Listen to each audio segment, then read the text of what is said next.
नाज़रीन, दरिया खान मरी वेझो 10 खां वधीक ॻोठनि खे मिलाईंदड़ रस्तो तबाह थी वियो।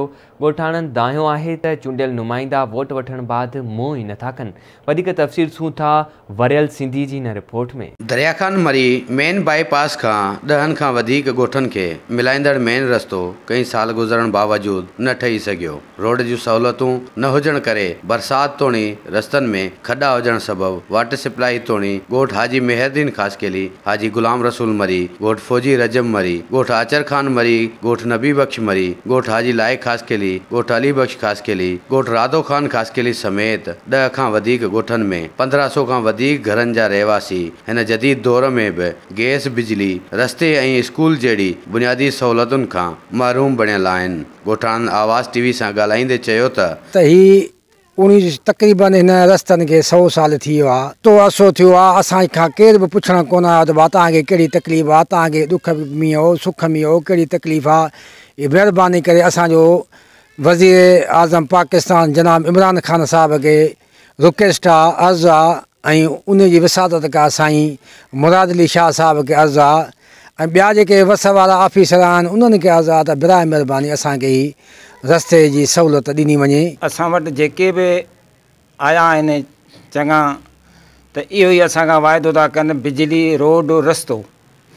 उन खां बाद में वरी जो वोट थिए थी, इलेक्शन थिए थी, उन खां पोइ त वापसि अचनि ई कोन था। इहो ई असांखां वाइदो करे था वञनि त बाबा तव्हांखे असां रस्तो ठहिराए अॼु था ॾियूं, सुभाणे था ॾियूं, परीहं था ॾियूं।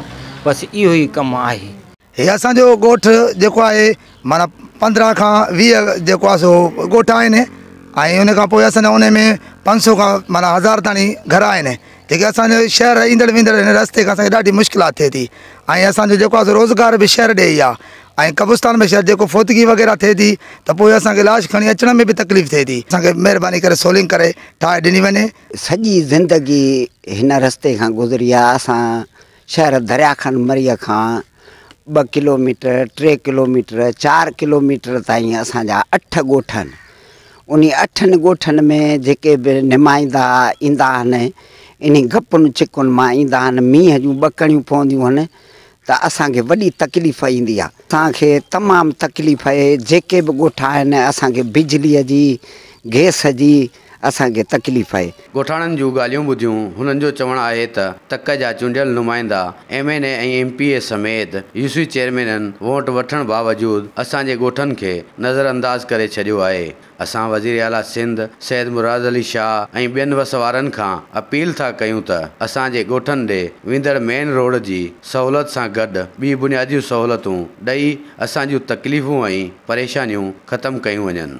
कैमरामैन अली अब्बास सिंधी सां गॾु वरियल सिंधी, आवाज़ TV न्यूज़, दरिया खान मरी।